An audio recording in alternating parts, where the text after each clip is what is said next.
आपका इस chemistry class में। कल मैंने आपको physical property of the acid बताया था। आशा है आप लोग को समझ में आया होगा।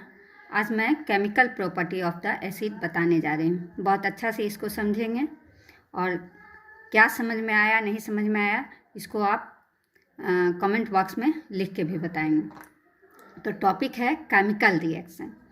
तो एसिड किसके किसके साथ रिएक्शन करता है, सबसे पहले तो हम इसको याद रखेंगे। तो याद रखने के लिए हम एक यहाँ पर पिक्चर बनाए हैं।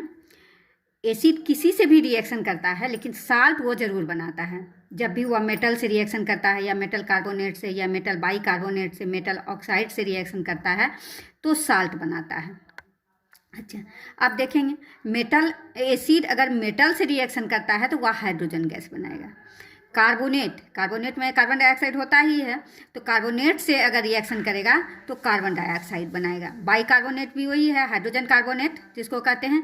यहाँ भी वह कार्बन डाइऑक्साइड बनाता है और यहाँ भी साल्ट बनाता है और H2O बनाता है। यहाँ पर थोड़ा डिफर कर जाता है। याद रखना, एसिड जब भी मेटल के साथ रिएक्शन करेगा तो H2O बनाता है, हाइड्रोजन गैस बनाता है। और ये दोनों में मेटल कार्बोनेट और मेटल बाइकार्बोनेट में कार्बन डाइऑक्साइड बनाता है और ऑक्साइड के साथ वह वाटर बनाता है। और साल्ट सब केस में बनेगा।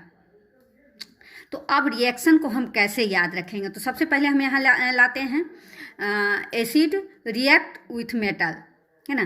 तो कोई भी एसिड आप ले सकते हैं, जैसे HCl है।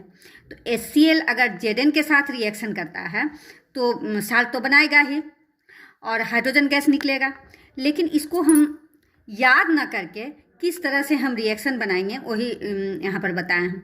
ये जो हाइड्रोजन है नॉन मेटल, लेकिन ये बिहेव करता है मेटल के तरह, और क्लोरीन तो मेटल है। तो हमेशा जो मेटल होता है वो प्लस चार्ज बनाता है, जानते हैं आप लोग, और नॉन मेटल माइनस चार्ज बनाता है। यहाँ भी मेटल है तो ये प्लस चार्ज बनाएगा। तो अब ये प्लस और माइनस हमेशा रिएक्ट करता है, यानी मेटल और नॉन मेटल रिएक्ट करता है। ये जो H है वह मेटल के साथ भी H ही ऐसा, यानी हाइड्रोजन एक ऐसा मेटल है, नॉन मेटल है, जो मेटल के तरह बिहेव करता है, इसलिए यह प्लस चार्ज बनाता है। तो यहाँ पर अगर हम इस तरह से लिख देते हैं रफ में, और फिर बाद में हम रिएक्शन को बनाएंगे, तो यहाँ जैसे ये Zn है प्लस है और यह माइनस है, मेटल और नॉन मेटल, तो ये क्या हो गया, ZnCl2 बनाएगा।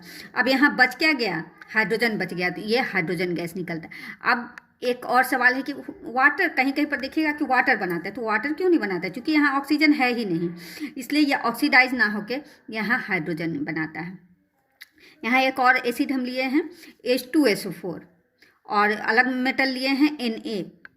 तो ये प्लस है, चूँकि मेटल है तो इस पर प्लस चार्ज होगा, और ये हाइड्रोजन तो प्लस चार्ज होता ही है, सल्फेट पर माइनस चार्ज होता है। तो ये क्या बनाएगा, Na2SO4 यानी सोडियम सल्फेट बनाएगा। तो ये सोडियम सल्फेट बनाया और यहाँ बच क्या गया, हाइड्रोजन, तो ये हाइड्रोजन गैस निकलता है। अब एसिड विथ मेटल कार्बोनेट के साथ वह किस तरह से रिएक्शन करता है, तो साल्ट तो बनाता ही है, वो हर हाल में वो साल्ट बनाता है। जब भी एसिड रिएक्ट करता है तो साल्ट बनाता ही है। तो यहाँ पर हम सोडियम कार्बोनेट को लिख रहे हैं, ठीक है। तो यहाँ पर भी हाइड्रोजन पर प्लस चार्ज और ये Cl पर माइनस चार्ज। सोडियम मेटल है इसलिए इस पर प्लस चार्ज और कार्बोनेट माइनस चार्ज। अब यहाँ पर प्लस और माइनस रिएक्ट करेगा, NaCl बनाया।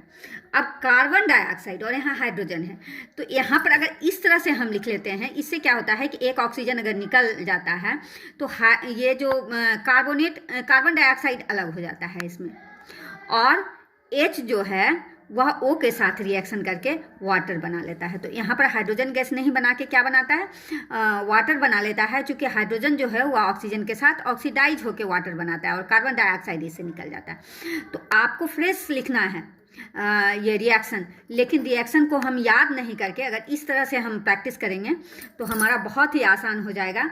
ये प्लस चूँकि मेटल है और माइनस, इससे अगर हम कार्बन डाइऑक्साइड को निकाल देते हैं तो हाइड्रोजन किसके साथ रिएक्शन करेगा, ऑक्सीजन के साथ रिएक्शन करेगा और या ऑक्सीडाइज होके वाटर बना लेगा।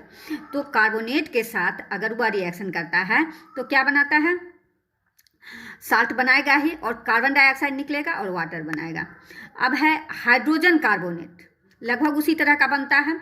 यहाँ भी है NaSCO3, HCl plus sodium, hydrogen carbonate भी कहते हैं और सोडियम बाइकार्बोनेट भी इसको कहते हैं। अब यहाँ भी मेटल जो है वह नॉन मेटल के साथ रिएक्शन करता है और साल्ट बनाता है। NaCl साल्ट बनाया और CO2 निकल जाता है इससे, और हाइड्रोजन जो बचता है, तो यहाँ दो हाइड्रोजन, एक इसमें भी हाइड्रोजन एक इसमें भी हाइड्रोजन है, तो दोनों मिलके एक O के साथ या H2O बना लेता है। तो इसी तरह का रिएक्शन है। इसमें जो है एक H यहाँ होता है और ये H, दोनों मिलके या H2O बना लेता है एक ऑक्सीजन के साथ, ऑक्सीडाइज हो जाता है। उसके बाद एसिड विथ मेटल ऑक्साइड। अब मेटल ऑक्साइड के साथ भी उसी तरह का रिएक्शन करता है।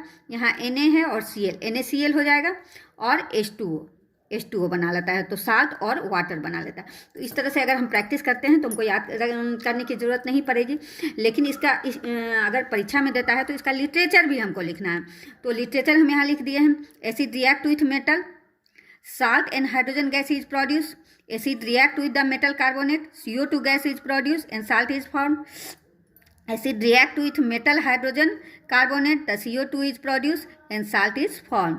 Acid react with metal oxide, the salt and water is produced. तो आप लोग समझ गए होंगे इसको। उसके बाद है test of the hydrogen gas, यानी अगर एसिड मेटल के साथ रिएक्ट करता है तो हाइड्रोजन गैस बना या कार्बन डाइऑक्साइड बना, क्योंकि वहाँ पर तो H2 लिखा नहीं रहेगा, तो हम कैसे इसको समझेंगे। तो इस एक टेस्ट के द्वारा समझते हैं।